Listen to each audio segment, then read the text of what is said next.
K besedi vabim gospod Dragico Turjak, predsednico Nacionalnega sveta za knjižnično dejavnost. Nastopila bo s prispevkom Pomen in položaj knjižnic in knjižničarstva. Lepo pozdravljeni.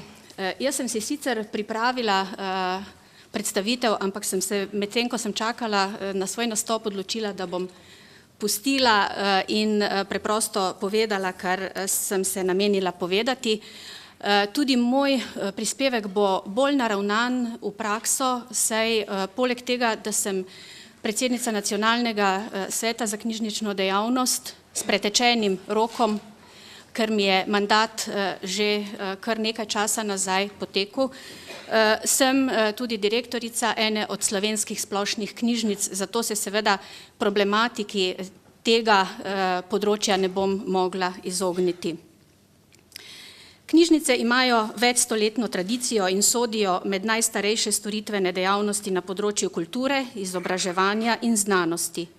Slovenska knjižničarska dejavnost se je v preteklosti postopoma razvijala v sistem, primerljiv s knjižničnimi sistemi drugih držav.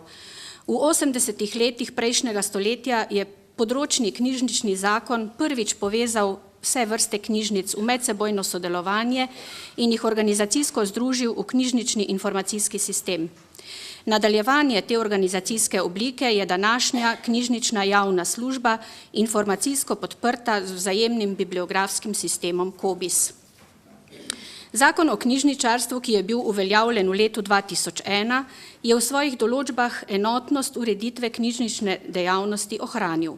Definiral je knjižnično javno službo in določil, da jo izvajajo knjižnice, ki se po tipu uporabnikov delijo na splošne, šolske, visokošolske, specialne, nacionalno knjižnico ter knjižnični informacijski servis, ki skrbi za izmenjavo podatkov in delovanje nacionalnega vzajemnega bibliografskega sistema. Knjižnično dejavnost kot javno službo v Sloveniji tako izvaja več kot 900 knjižnic. Nacionalna, 72 visokošolskih knjižnic, 151 specialnih, 647 šolskih in 58 splošnih knjižnic.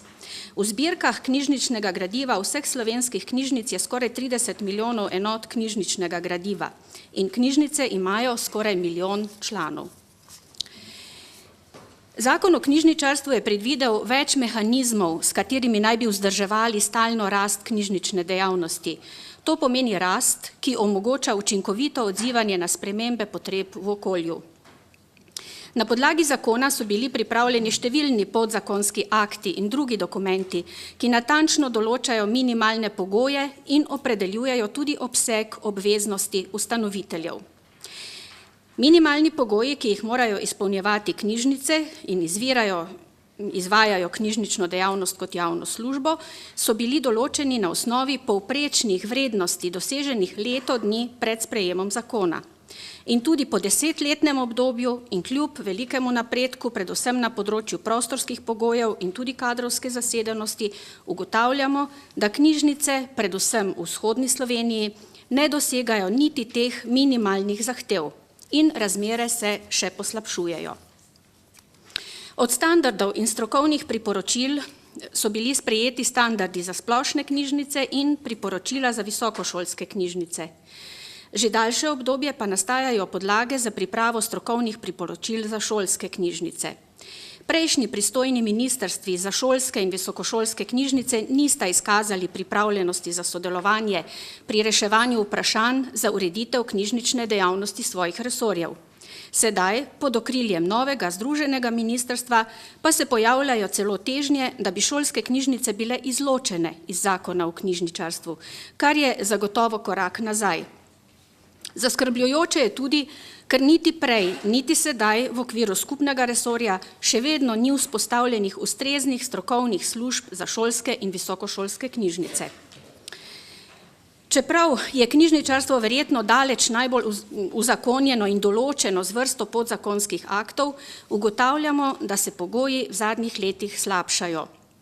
V praksi se je tudi pokazalo, da izvajanje nekaterih določb zakona o knjižničarstvu ni mogoče, tudi zaradi neusklajenih določb različne področne zakonodaje. Zakon o lokalni samoupravi na primer zavezuje občino, da mora imeti knjižnico, vendar v oklepaju pojasnjuje splošno ali šolsko. Določa tudi, da mora občina zagotoviti splošno izobraževalno knjižnično dejavnost. Zakon o visokem šolstvu v podzakonskem predpisu opredeli način javnega financiranja knjižnične dejavnosti visokošolskih knjižnic, eksplicitno pa ne določa, da je obvezni sestavni del visokošolskega sistema tudi knjižnica, ki jo za študente, visokošolske učitelje in visokošolske sodelavce kot podporo študijskemu in raziskovalnemu procesu izvajajo visokošolske knjižnice. V praksi to pomeni, da so dobili akreditacijo tudi nekateri visokošolski zavodi, ki v svojem sestavu sploh nimajo knjižnice. Knjižnično dejavnost kot javno službo na področju kulture izvajajo predvsem splošne in nacionalna knjižnica, pa tudi specialne knjižnice v javnih zavodih s področja kulture. Knjižnice upravljajo svojo dejavnost v skladu s potrebami okolja oziroma svojih potencialnih in dejanskih uporabnikov, tako da zbirajo, obdelujejo, hranijo, predstavljajo, omogočajo dostop in uporabo knjižničnega gradiva, informacijskih virov in informacij, ter organizirajo prireditve, dejavnosti in uporabniške storitve za različne ciljne skupine.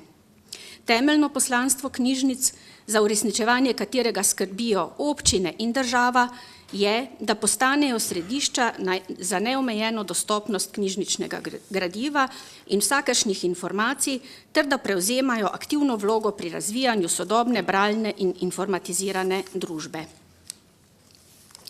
Mogoče nekaj besed na kratko o pomenu narodne in univerzitetne knjižnice, ki je izjemnega pomena za slovensko narodno identiteto. Narodna in univerzitetna knjižnica je slovenska nacionalna knjižnica, je univerzitetna knjižnica Univerze v Ljubljani, je center za razvoj slovenskih knjižnic in po definiciji Mednarodnega bibliotekarskega združenja IFLA osrednja znanstvena knjižnica v Sloveniji. Ustanovitelj zavoda je Republika Slovenija, ustanoviteljske pravice in obveznosti pa upravlja Vlada Republike Slovenije. NUK je tudi digitalna knjižnica Slovenije, nacionalni agregator za digitalizacijo in izvaja nacionalno bibliografsko kontrolo. Potencialni uporabniki nacionalne knjižnice so vsi državljani Slovenije. Prevladujoči krog med njimi so predvsem tisti, ki delujejo na področjih šolstva oziroma izobraževanja in znanosti, tisti, ki to knjižnico uporabljajo v smislu njene arhivske funkcije, torej ohranjanja slovenske založniške produkcije za prihodnje rodove, pa tudi knjižnice vseh vrst, za katere nacionalna knjižnica opravlja določene storitve. Žal se kljub njenemu pomenu financiranje njenih raznolikih funkcij, torej financiranje ne poteka ustrezno. Finančni in kadrovski pogoji se izjemno slabšajo v zadnjem času. Vsi pa smo seznanjeni tudi z neskončnim reševanjem prostorskega problema. No, danes smo sicer v govoru ministra slišali, da se vendarle tu obetajo premiki. Splošne knjižnice omogočajo enakovreden dostop do knjižničnega gradiva in storitev za vse prebivalce lokalne skupnosti. Kot samostojne javne zavode jih lahko ustanovi ena ali več občin in tako imamo skupaj 58 osrednjih knjižnic. Vsaka od teh knjižnic organizira na svojem območju mrežo krajevnih knjižnic, ki jih imamo čez 260 po Sloveniji, 75 premičnih zbirk in v bolj oddaljenih naseljih ter na podeželju potujoče knjižnice oziroma bibliobuse, ki jih po Sloveniji vozi 12 in obiskujejo preko 700 krajev. Posebne naloge opravlja 10 osrednjih območnih knjižnic. Knjižnice so letno odprte za uporabnike 380.000 ur. Z razvejano mrežo in skoraj vsakodnevno odprtostjo so torej zares najbolj dostopni prostori lokalnih skupnosti. In večino storitev lahko uporablja vsakdo brezplačno, le če si želi izposoditi gradivo na dom, se mora včlaniti. V zadnjih letih je bilo tudi zgrajenih in obnovljenih več ali pa večina območnih knjižnic, povečane in prenovljene so bile nekatere osrednje oziroma občinske in več 10 manjših krajevnih knjižnic oziroma izposojevališč. Žal, še vedno niso zagotovljeni ustrezni pogoji za drugo največjo knjižnico v Sloveniji, Mariborsko knjižnico, ki se že več desetletij ubada z neustreznimi prostori. Tukaj na mojem posnetku lahko vidite lepe načrte, ki so že od leta 2008 čakajo. No in čakamo tudi na začetek prenove še osrednje knjižnice Srečka Vilharja v Kopru. Bom kmalu. Ne glede na številne sodobne pristope, različne aktivnosti in dejavnosti knjižnic, osnovno sredstvo vseh knjižnic še vedno predstavlja knjižnično gradivo. Žal je zniževanje financiranja že pustilo negativne posledice v zbirkah večine slovenskih knjižnic. Posledica je okrnjena ponudba naslovov novih in aktualnih knjig, saj financerji, torej občine, ne izpolnjujejo zakonskih obveznosti. Občine kot ustanoviteljice knjižnic najprej ukinjajo sredstva za nakup knjižničnega gradiva, čeprav je gradivo osnovno sredstvo knjižnice in njena temeljna dejavnost.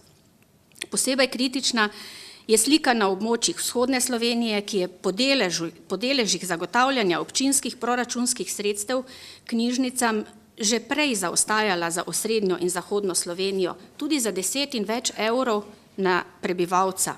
V zadnjih 2 letih pa se ta razkorak še povečuje. To pomeni zaostajanje za minimalnimi zahtevami na vseh področjih, pri dotoku novega gradiva, pri temeljni zalogi, pri kadrovski podhranjenosti, pri neustreznih prostorih. V zadnjih 5 letih se je tudi delež državnih sredstev, ki naj bi po zakonu pomagala k usklajenemu razvoju dejavnosti, skoraj prepolovil. V letu 2012 pa sploh ni bil izveden poziv za sofinanciranje letnega nakupa računalniške in komunikacijske opreme. Naloge javne knjižnične službe so torej natančno opredeljene. Stroka sledi zahtevam in pričakovanjem prebivalcev, tudi vizija ostaja. Pravkar je bil pripravljen zelo pomemben dokument Strategija razvoja splošnih knjižnic Slovenije 2013-2020. Ovire pa so v neizpolnjevanju zakonskih obveznosti. Vedno več občin ne izpolnjuje niti minimalnih. Nadaljne racionalizacije pa niso več mogoče. Kako naj se še dodatno racionalizira knjižnica, ki deluje na območju 12 občin, ima centralno upravo, nabavo in obdelavo gradiva, tehnične servise, službe, ki izvajajo dejavnost v mreži 20 knjižnic in ki je zreducirala stroške materiala, izobraževanja, službenih poti skoraj na nič. Odpiralni časi pa so v skladu z uredbo. In vse to izvaja s številom zaposlenih, ki je 30% pod standardom za splošne knjižnice. Za nameček ima sedež v zgradbi, v katero občina v zadnjih 10 let ni vlagala nič, ker je načrtovala sistemsko prenovo z investicijo, ki pa je trenutno v mrtvem teku. In to leto dni po izvedbi Evropske prestolnice kulture, ko naj bi se gradnja knjižnice vsaj začela, če že ne končala. Kako torej naprej? Kakšen je odnos odgovornih institucij? Kdo in kako lahko doseže izpolnjevanje zakonodaje? Če tu ne bo premika, bo sledilo nepopravljivo zaostajanje. Izničena bo vsa rast, za katero smo si prizadevali zadnjih 20 in več let. Pojem knjižnice je bil že v zgodovini in je tudi danes trdno povezan z vrednotami. Za prebivalce so izjemnega pomena, saj jim pomagajo pri njihovem družbenem uveljavljanju, pomagajo jim rasti. V današnjem času in v sedanjih razmerah se njihova vloga pravzaprav še krepi. Ko kupna moč pada, knjižnice s svojimi brezplačnimi storitvami izdatno pripomorejo k polnejšemu življenju posameznikov, dvigu bralne kulture, dostopnosti informacij. Toda kako doseči odgovornejši odnos tistih, ki bi morali skrbeti za knjižnice? Koliko je področje knjižničarstva pomembno za to državo, pa kaže tudi učinkovitost Nacionalnega sveta za knjižnično dejavnost. V obdobju od svojega konstituiranja dalje je svet poskušal izvajati svoje naloge v polnem obsegu, vendar pa so člani vedno znova ugotavljali, da kljub posredovanim mnenjem in pobudam pričakovanega odziva ni bilo. No, zelo zgovorno je pač tudi dejstvo, da vlada že od aprila kljub zaključenemu kandidacijskemu postopku še vedno ni imenovala sveta v novi sestavi. Hvala lepa.